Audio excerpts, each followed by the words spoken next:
What's up, everybody? Y'all already know who it is. The host of the fastest growing YouTube channel on the planet, and the realest Facebook show on Facebook, and really realest Facebook talk show host. This is Paul TV After Hours. What's going on, everybody? We're about to roll into the Thursday early morning, man. I just want to touch on the presidential debate. Everybody want to know, because I touched on a lot of things. So they was like, Paul, what do you feel about the candidates for tonight? I'm just going to tell you. We as the Democratic Party, before I just want to touch on the people that are running for president, we as a Democratic Party has got to get more younger and more fresher. I just want to be the first to say that. Me personally, I don't like Nancy Pelosi as the Speaker of the House. I just don't. I don't mean no harm. A lot of the people that you can tell in the Senate and in the as far as I'm there, they are old, and some of them, if you look, some of them are even dying off at this point. Some of them have died. Like, some of these people are way too old, and the issues of our times need energy. We need that fight. That's why Barack Obama, over several years, almost 12 years ago, was able to win. He was something fresh. He was younger.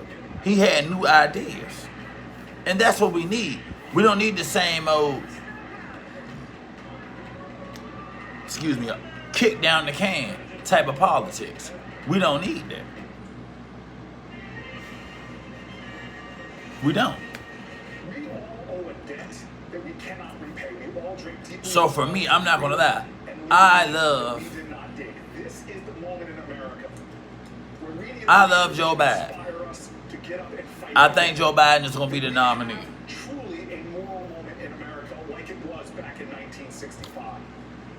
I love a Cory Booker.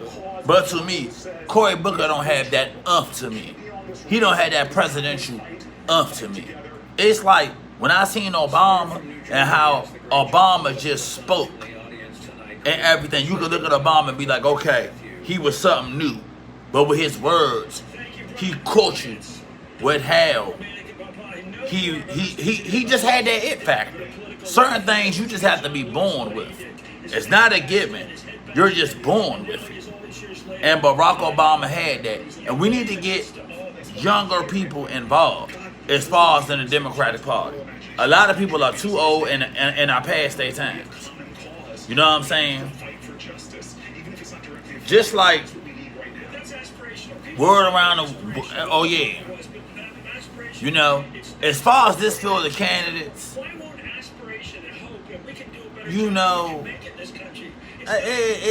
like I say, to me, anything would be better than Trump. Don't get me wrong, anything would be better than that at this point.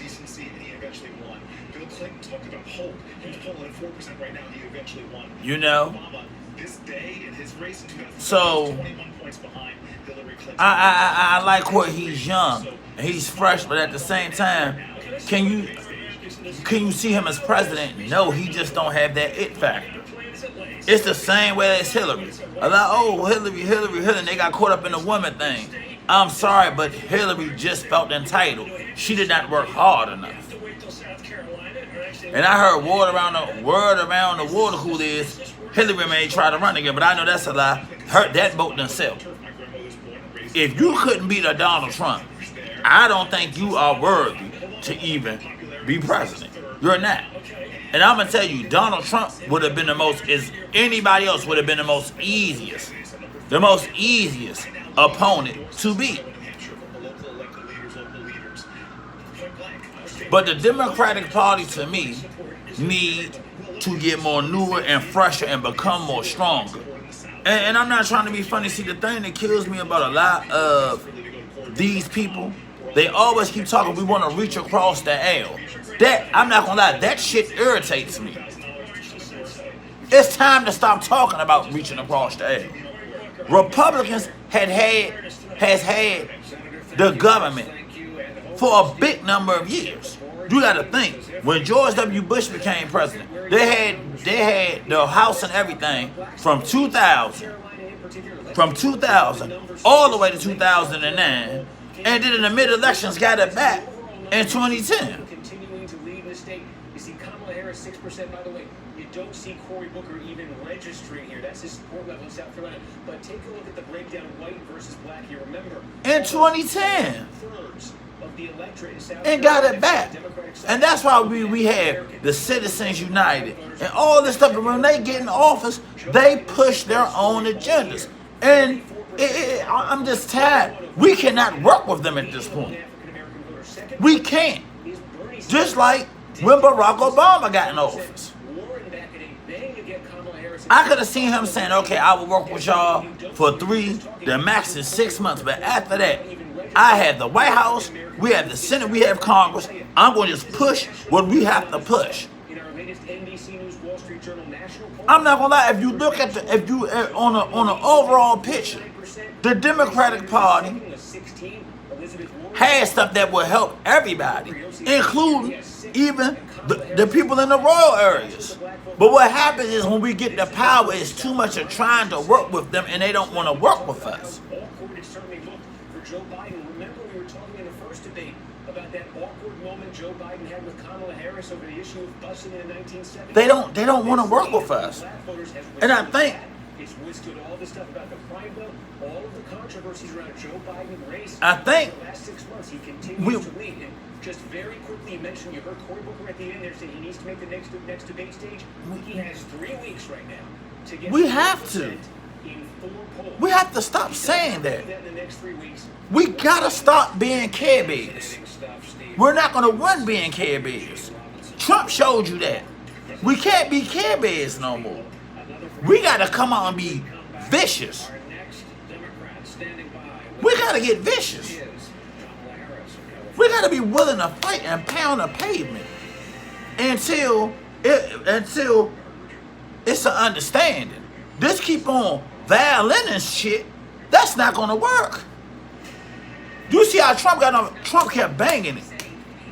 He kept banging his hand on the pavement and banging it and banging it and banging it. Until the noise got loud, and he won the White House. That's how we as Democrats gotta do. This is not needle and thread. This is not Martha Stewart, good cook and living. This is you're running for the most powerful office in the world.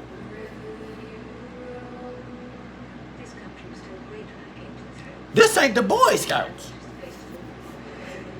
And the power that the U.S. president carries, that's not going to be something somebody just going to willingly give up. You got to put up a fight. And you got to be willing to give your all. So I understand I want to reach across. That reaching across the aisle shit, I don't like that talk.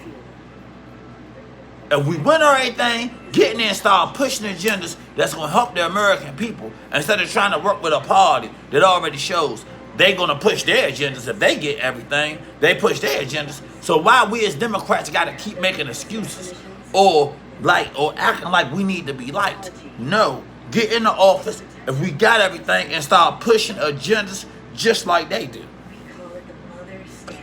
Had we been doing that when we get power, a lot of the stuff Citizens United and a lot of the other things that have plagued us, whereas gave the party a black eye, wouldn't even fucking exist.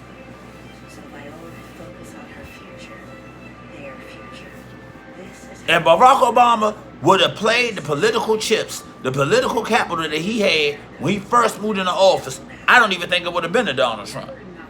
Donald Trump wouldn't have been able to go from here to this phone and look, my finger is on the fucking screen.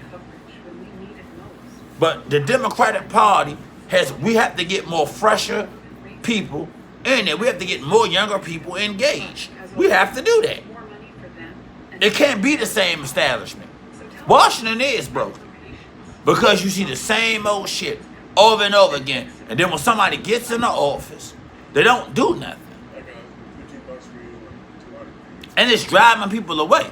But now, people got to get out and vote. Because you see what happens when you don't. You get a person that's inexperienced, that don't have any compassion, and push their own agendas into office.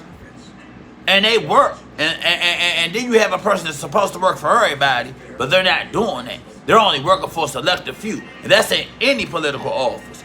Congress, the President of the United States, Congress, your councilman, your mayor. Just like, look at this. If people, there's no way that the mayor, even in DC, even supposed to got another term. It's no way. But guess what? Nobody voted. Nobody cared. And guess what? This person wound up getting a whole nother second term. And then people complain. Oh, well, she doesn't do anything. Well, guess what? You didn't do anything by voting. You didn't do anything by not voting. So guess what? She had to eat. She didn't even have a person to even challenge her. First time in the history of DC, she didn't even have a challenge. She just waltzed her way back into the mayor's office. So when your neighborhood is gone, or your public school becomes a charter school, or your school or a neighborhood of yours, like I just previously said, get tore down or something, you can't complain. Because guess what? You didn't even vote. And that's just locally here in DC. Now, look at what went on when you let a person like Donald Trump get in office. You got all sorts of kinds of chaos going on. The Democratic Party has to start getting more fresher people to run. We need to have more fresher ideas. That's how we want, because Barack Obama was fresh and something new. You can't replace something like a Barack Obama with something that's already is established. And that's how a lot of people look at it. That's how a lot of people is looking at it. The Democratic Party has a lot of soul searching to do.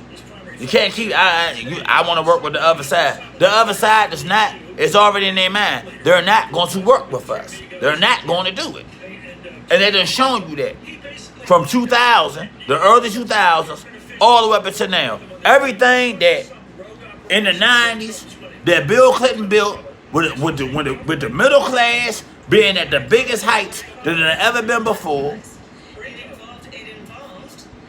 Barely no wars going on. And the most important thing, the debt had went down. And before Bill Clinton left, he left a $3 trillion surplus. Before he even left office. Before he even left. So you think that this guy should be removed from office? Which guy? Donald Trump. Before he even left office.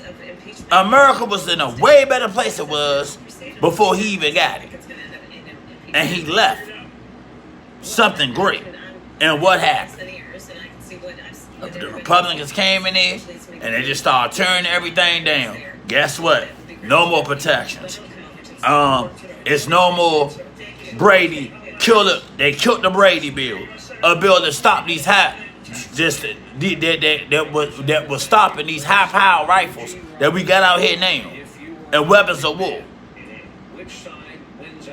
It could have prevented a lot of deaths. But what happens? Republicans got in there and start edging away, start rewriting stuff, and start changing up stuff, and there you have it. Look at what happened. Look at the voting rights bill. This is what they do when they get in the power. So all that I want to work with them. No, fuck no, you cannot. But I will put it to you like this: if Democrats, when we get power, if we would just go ahead and execute like the Republicans do when they in power, guess what? You wouldn't have to even worry about the Republican voters being mad. Because guess what? Once they got a taste of how Democrats do things and how you look out for those Trump voters and how the things that we as the Democrats want to do will even help the Trump voters and even better them and their children's lives. they'll be like, the hell with we will be winning elections by landslides. By landslides. Mama words, we will be winning by landslides. But we can't, because it's always too much needle and thread. There's always violin and needle and thread. And oh, come on, let me give you a pumpkin pie. We're going to all work together, which the other party, the other side had already shown. They're not working with us, nor do they want to. And when they get in the power, they push their own agendas. So why the Democratic Party can't do the same thing? I'm going to tell you, I don't like Nancy Pelosi as Speaker of the House. I don't like her. I don't think she should be leading the party. I don't. Nancy Pelosi needs to be on the beach with her grandkids, cooling and chilling. That's not sexist. That's just facts. We need somebody that's younger and more fresher and going to bring better ideas. Ideas that can push forth and make the Democratic Party strong. That's what we need. And right now, we don't have that. So until we get that, we may be losing many more elections, to be honest. But as far as getting back, so just keep that in mind, Democrats. But getting back to the presidential debate tonight on the Democratic side, I'll be honest, I believe Cory Booker, he really did have a good night tonight. He did, but, because you know I'm poverty, I'm going to hit you with the but I don't know if it's going to be strong enough to get him in December's debate. I just don't know. I don't know, but it was a good debate, but it wasn't like, I'm trying to look for candidates that I haven't seen that Barack Obama breakthrough with any of these with any of these candidates. I haven't seen that. I haven't seen nobody. I'm like, you know what? All right. Like they had that moment that he had. I don't see none of that out of anybody. I mean, hands down to me, I see Joe Biden winning the whole thing. I mean, I'm just being honest. He has the name recognition. Everybody, you know what I'm saying? He has already put certain policies out there. You know what I'm saying? That's already working, like the Affordable Care Act and stuff of that nature. So it gets back to what I say. Joe Biden does have a body of work. He has a body of work.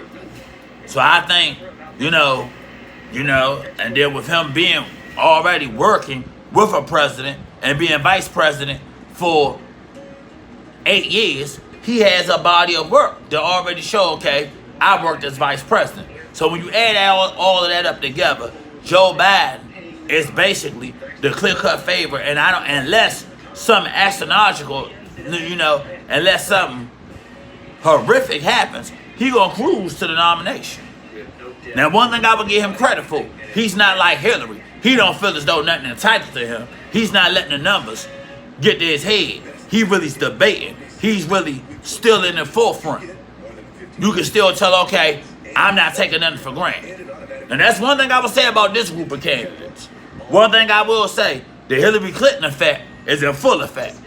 Nobody is taking nothing for granted. That's one thing I would say about this group of candidates. All of them. And that's one thing I will give them credit. Now, I'm seeing a lot of the Hillary Clinton,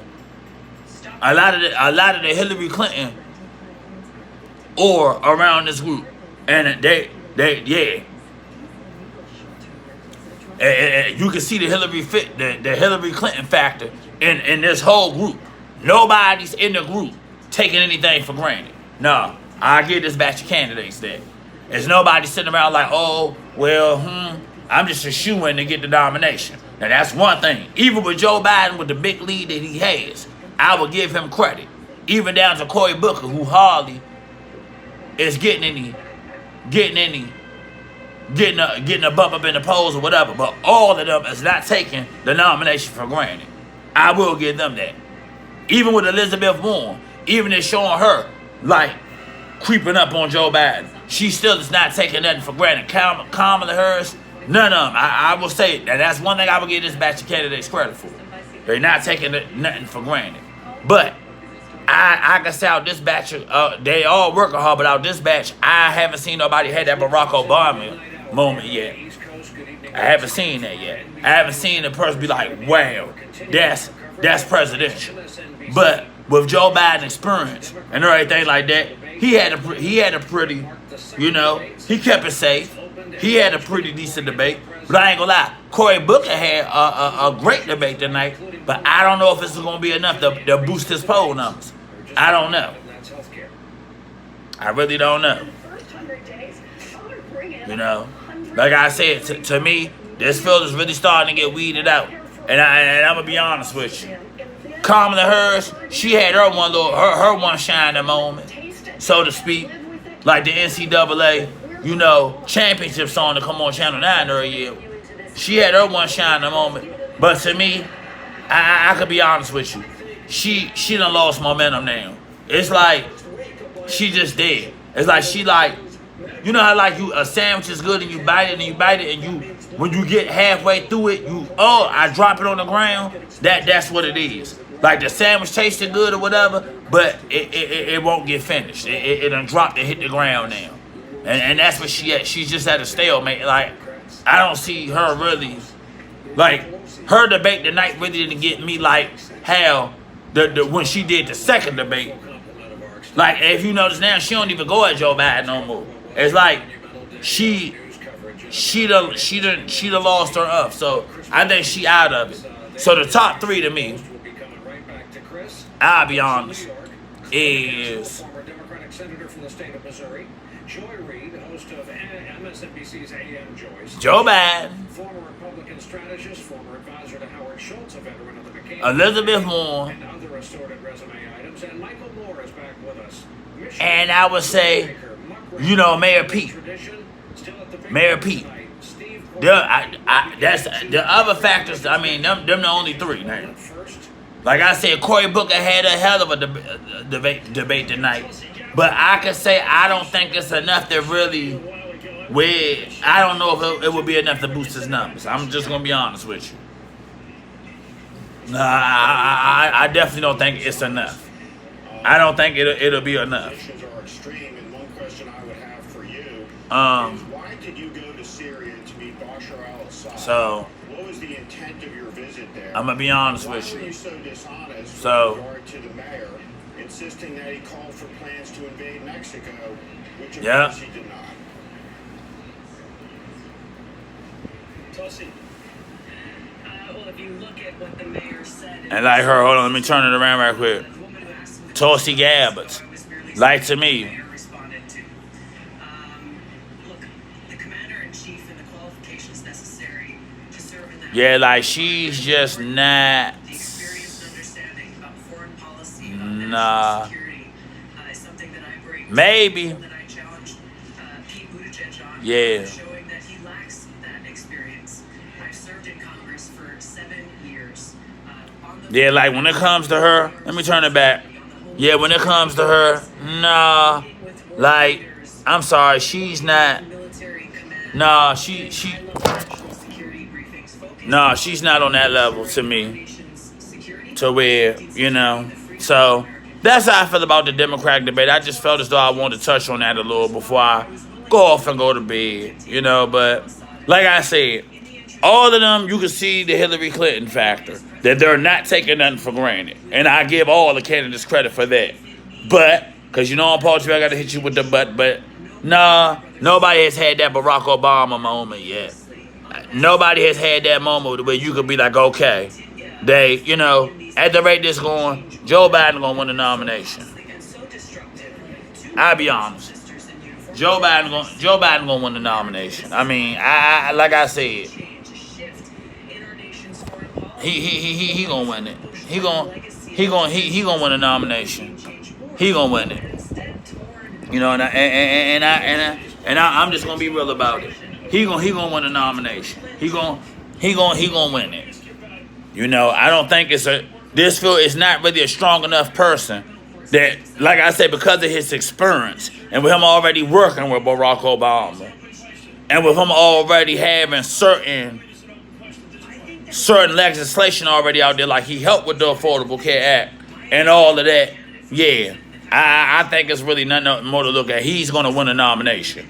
Anytime you got to think the president of the United States is so scared that he was willing to make a deal with another country to look up dirt on him. Oh yeah, you already know he Joe Biden is, yeah. That's already known that Joe Biden is a force to be reckoned with him. You know.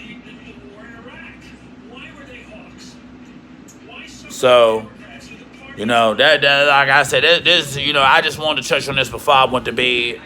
You know what I'm saying? But like I said, you know, the Democratic Party, we have to start, when we get in power, stop trying to work with the other side. Because they already done shown us when they get their power, they're not willing to work with us, nor do they want to work with us. So we got to get this fantasy out our head that we can be able to just be with the Republicans and it's going to be rainbows and butterflies and everybody going to be singing fucking Kumbaya. No, it ain't going to work like that. This time when we get power, we got to take the ball and fucking run with it. It can't be no looking back. It can't be no, oh, well, let's see what we can do. No, we got to get the ball and run with it and work for the American people off Jump Street. And believe you me, when we implement the things that when we get in the power, if we do things like the Republicans do when they get in the power, believe you me, we will be winning elections by landslides. Because the stuff we want to do, it will help everybody, every American. Not just a selected few, but all Americans. So Democrats, let's step up. Real talk. All right, y'all, I love everybody. Thank y'all for tuning to my show earlier. You know what I'm saying? I've been getting a lot of feedback. Paul TV is doing real good, and I'm thankful. And I want to thank all my fans for all the love and support. Real talk. And oh yeah, shout out to Chicago. Shout out to Sacramento. Shout out to my family in Halifax, Virginia. Because you know, Chicago always been showing love from day one. So shout out to y'all. Shout out to New York and every other place in the DMV, every place that makes my show possible, like it is. All right, y'all already know. Before I leave, salute to my soldiers. Thank you and your families for the sacrifice you guys have made to make my show's platform even possible. I love everybody. Have a great Thursday morning. Friday is around the corner. I love everybody. Take care. This is Paul TV, a Moss Media show. This is Paul TV, After Hours. Have a great night, everybody. Peace.